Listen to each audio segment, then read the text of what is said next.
السلام علیکم ورحمۃ اللہ وبرکاتہ۔ میں ہوں یاسر خان اور آپ دیکھ رہے ہیں یاسر خان ٹاکس۔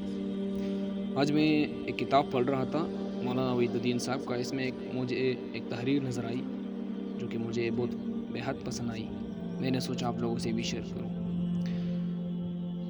تحریر یہ ہے: انسانوں میں فطری طور پر کچھ لوگ زیادہ ذہین ہوتے ہیں اور کچھ لوگ کم ذہین ہوتے ہیں۔ پوری تاریخ کا یہ تجربہ ہے کہ زیادہ ذہین لوگوں میں بہت کم ایسے افراد ہوتے ہیں جو خدا کی دین کی طرف رائب ہو۔ یہ ایک واقعہ ہے کہ ہر زمانے میں صرف کم تر ذہانت کے لوگ اپنے آپ کو دینی کام میں لگاتے ہیں۔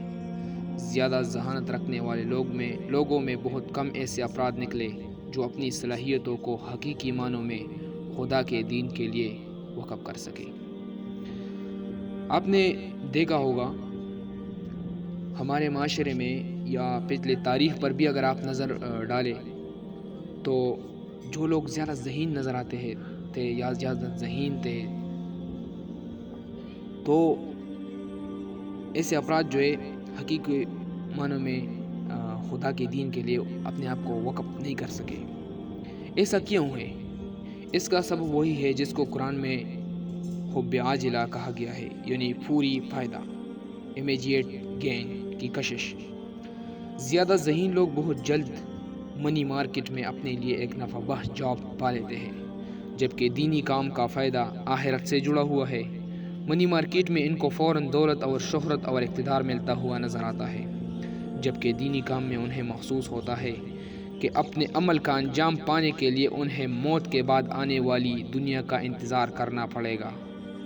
تاریخ کے اس تجربے کو دیکھتے ہوئے یہ کہنا صحیح ہوگا کہ جو شخص زیادہ ذہین ہوتا ہے وہ عملی طور پر اتنا ہی زیادہ نادان ثابت ہوتا ہے۔ ایسے افراد وقتی فائدے کی خاطر ابدی فائدے کو نظر انداز کر دیتے ہیں۔ وہ دنیا کی جھوٹی خوشی کے بدلے جنت کی سچی خوشی سے خود کو محروم کر لیتے ہیں۔ زیادہ ذہین آدمی کی ایک کمزوری یہ ہے کہ وہ انانیت پسند ایگوئسٹ ہوتا ہے، اور دینی کام میں انانیت پسندی کے لیے کوئی جگہ نہیں۔ دینی کام ہمیشہ تواضع، عجزی کی بنیاد پر ہوتا ہے، نہ کہ فخر اور برتری کی بنیاد پر۔ اور جو ذہین لوگ ہوتے ہیں وہ زیادہ تر ان میں عجزی نہیں ہوتی ہے، زیادہ تر ان میں تکبر ہوتا ہے۔ زیادہ ذہین لوگ اپنی انا کو کچل نہیں پاتے، اس لیے وہ دینی کام سے اپنے آپ کو ہم آہنگ نہیں کر پاتے۔ دینی کام دراصل خدائی کام ہے۔